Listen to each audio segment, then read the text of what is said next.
Hey everyone, this is my cube collection as of 2019. I hope you enjoy it. So starting off with the X-Men Volt Square one, this is very smooth, and it's not that quiet compared to my other Square one, but I like it a lot. And it's only, I'm not sure how much it is, but it's not that expensive, and it's pretty good. So the other Square one I have is the Yushin Little Magic Square one. This is magnetic, or this is the magnetic version. You can see I can just do a 1 move, a 2 move, and a 3 move without even trying. And same with the bottom.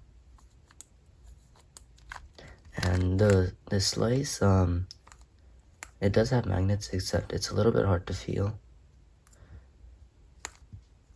This is very quiet, but I definitely recommend this and the Volt. They're both really good. And yeah. Next up, we're gonna do 5x5. This is the Yushin Huanglong 5x5. This is magnetic. It turns decently, and it's pretty quiet. And the magnets are pretty good strength. But sometimes it does catch and it's impossible to fix, like along with a lot of other big cubes. I can't really like force it to do that. But yeah. It usually does catch when going from outer layer turns to middle layers, but sometimes you can just go through like that. And now it's just gonna break. So yeah. The next, I'm not sure what 5x5 this is. I'll just call it a something 5x5. I got this like in a 2x2 to 5x5 bundle when I first started my collection, and I didn't really care about the names. I just cared about having the puzzles. So, this does not turn all that well, and you can do pretty interesting things with it. I think I might have broken it. Oh, okay, I'll fix that. Up next is 2x2s. This is the Moyu Weipo WR Magnetic 2x2. I don't like it all that much. I mean, it could definitely be main worthy, but I just don't like it that much. The turning is very stiff, but they give you the Moyo accessories box, and you can use to undo the tensions along with some extra magnets and screwdriver. So yeah. Next is the Dian Tangyuan Magnetic 2x2. This is very quiet, smooth, and stable, which is why it will be my main until I can get like another better 2x2, hopefully. Next is the YJ Yupo V2 Magnetic 2x2. This is a budget 2x2, and it's this because I undid the tensions a bit. It was a little too tight, which did not make it that good, but I undid the tensions and it's pretty good. Next is the Yushin Little Magic 2x2. This is not magnetic. This is also a very budget 2x2. Yeah. I don't know what else to say about it.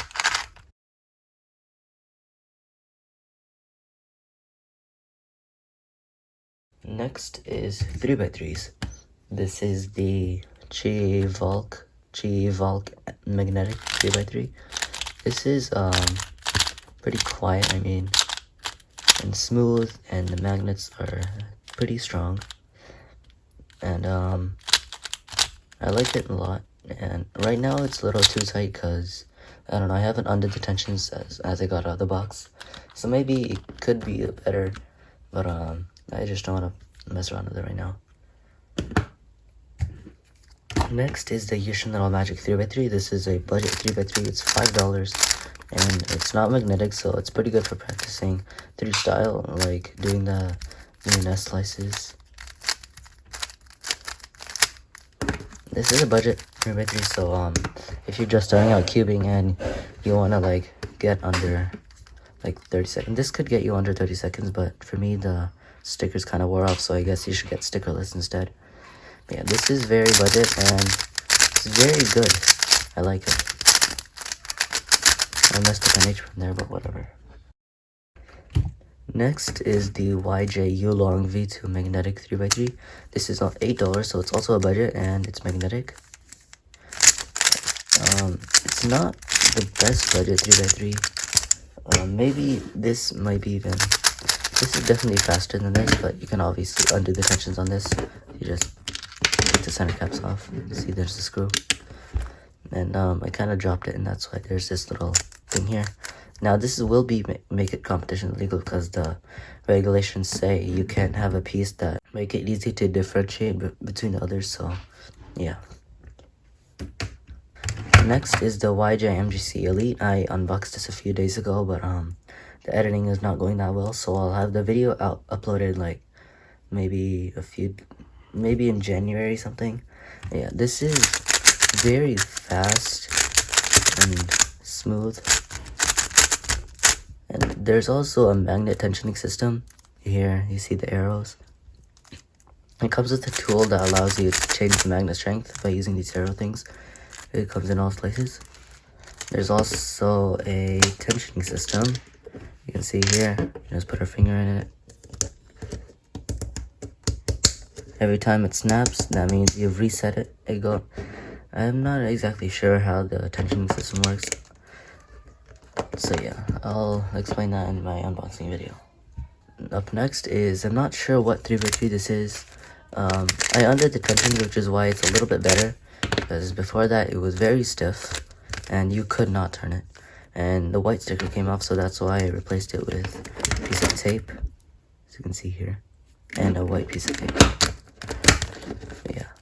I lubed this, and it got a little bit better, and I undid the tension so I could corner twist. And right now, it's not the best. I don't know what this is, but yeah.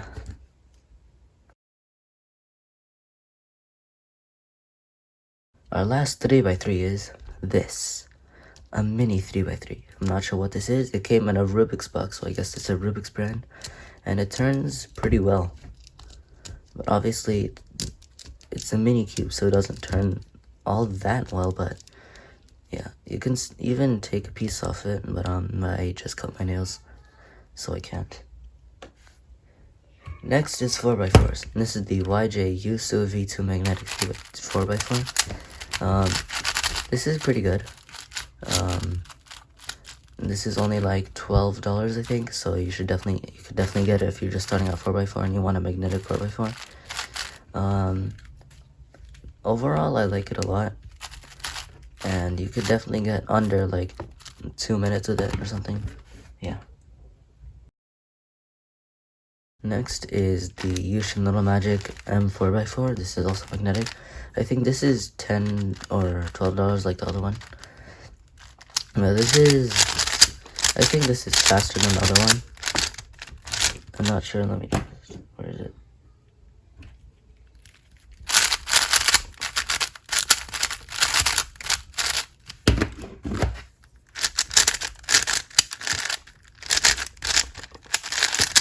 I undid the tensions on this one because it was a little too tight, and inside there's a green inner pieces.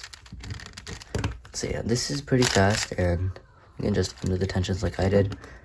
So yeah, these two are both really good. I both recommend them. Our last 4x4 is, I'm not exactly sure what 4x4 this is. It's not magnetic, and it's not all the best. I mean, I can still do solves on it, but I haven't touched the tensions on this, so maybe if I undo the tensions, it could be better, and maybe lube it. So yeah. So first, on the other cubic, non-cubic things, is the Yushin Little Magic Megaminx. Whenever you try to turn it, it kind of like misaligns every other layer, and it's a little hard to turn sometimes. But overall, it's a really good budget Megaminx. I'm not sure how much it is, but it's really cheap. I think it's like $7 or $8. Yeah, I definitely recommend this, even though it's not magnetic. I like magnetic stuff. Next is the Yushin Little Magic Pyraminx. I'm not sure if this has magnets, because you can see this thing right here, and a little bump in there, kind of like stick together. Maybe there's magnets in this, I don't know. But I could get like under 15 or 10 second solves with this. So it's overall pretty good, also budget pyraminx. Next is the Yushin Little Magic Cube. I'm not good with cubes, so I don't know how to do the really fast sledgehammer or hedge slammer or the double sledge. But I could still do solves on this. Like I said, I'm not the best with cubes, so I get like 30 second solves. But that's not this cube's fault, it's my skill's fault. Okay, I forgot about this pyraminx. I'm not sure what pyraminx this is. This is a something pyraminx. It was my first pyraminx I ever had before the Yushin Little Magic. The tips stick into place because you can take, as you can see, when you take them off, you have this thing, and it just kind of sticks into place. So that's how that works. And overall, this is not a great pyraminx. I mean, if you just want to start out and you don't care about speed, then I guess you could get this, but again, I don't know what this is. Okay, the rest of these are non-WCA puzzles. This is a something barrel, or a 3x3 barrel. It doesn't turn that well, and it's overall not that good, but I guess you could still do solves on it. It's a little fun to solve because there's no PLL. If I do an H prime, let's see what happens.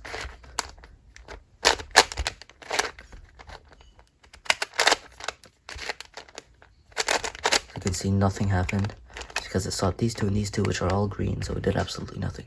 It makes F2L and PLL a lot easier. Next is the Moyu Ready Cube. This is basically an extended version of the Dino Cube, which I'll show after this. But, how it works is you turn it along its tips like this, and you can flip a corner on it if you do an algorithm, which goes like this, and there you go. See, you can twist a corner on it, and you can't change the permutation of these corners. You can only change the orientation of them, which is how you can do things like this.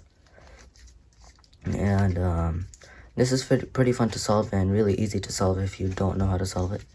It took me about a half hour to figure out. I guess it could be faster because it was like nighttime and I couldn't think straight. Next is the Chi Dino Cube. This is also very similar to the Ready Cube. It turns on the tips. There's no corners, which means if you do that corner flipping algorithm, it won't do anything because there's no corners on this.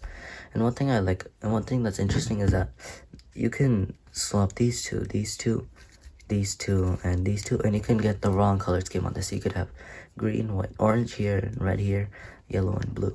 It means you could basically swap these two sides, which is pretty cool, but obviously that's not, it might be in a solved state, I don't know. Maybe in the WCA regulations, if they add this to the WCA, then maybe a regulation to be, it has to be in the standard color scheme. But overall, this is pretty fun to solve and not that hard. Next is the Chi Fisher Cube. This is basically a 3x3 shape mod. It turns like this. Yeah. It's pretty smooth. But what is it called? Yeah. Whenever I turn it, sometimes the other layers get misaligned, and it's not helpful. But overall, this is pretty fun to solve, and it's really similar to a 3x3. Next is the Wit, Eden, and Oscar 3x3 mix-up. As you can see, it looks like a normal 3x3 that turns not that good. The middle slices, or the M, E, and S slices are pretty good. But the reason it's shaped like this and really big is because if you turn a middle layer 45 degrees, you can still turn it along the sides. And that could make this puzzle a little bit difficult to solve, and you can't actually flip one. You can have the two 4x4 parries on this, the OLL and PLL parries, so I'll just do the OLL parry algorithm. Like this, and I'll do a little something after that. There you go, I have flipped one edge, and there's an algorithm you can use to swap these two edges, but it's pretty long and I don't want to do it. Next is the Mefrit's gear ball. I think it's Mefrit's, but if you look at the orange side, it says Oscar. But anyways, how it works is if you turn the side, it turns the opposite side 45 degrees. So if I do an R move, it does an L move. If I do a U move, it does a D move. And that makes this not that hard to solve. I mean, I created my own method for this, and I got like a 5-second solve once, which is pretty insane. So yeah. Next is the Scube Extreme. I'm not sure where it came from, Mefrit's or Tony Fisher. But it's basically a Scube except like this, except you have to orient these centers as well. So like you can have this one flipped and this one flipped, and you'd have to flip them at the end.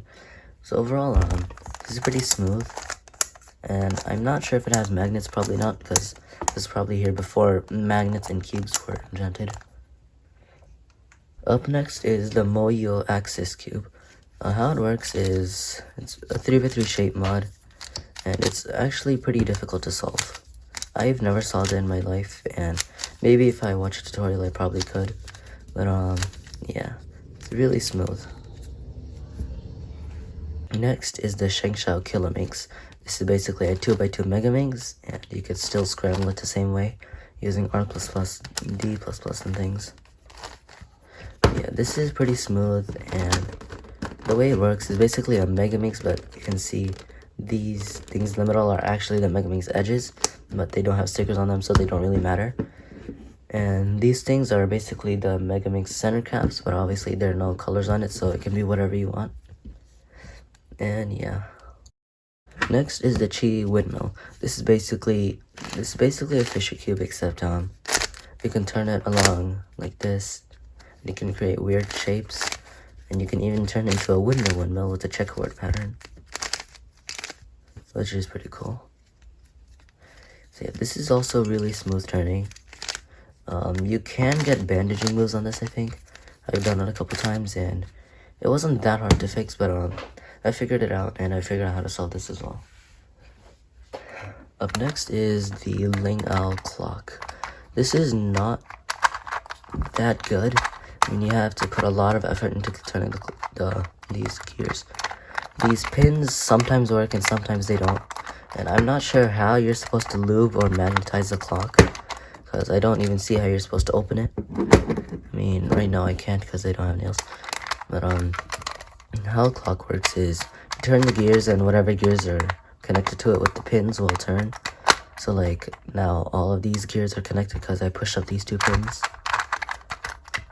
And now, so let's see, I'm not sure how it works, but let me see here, those are connected. Now these are connected.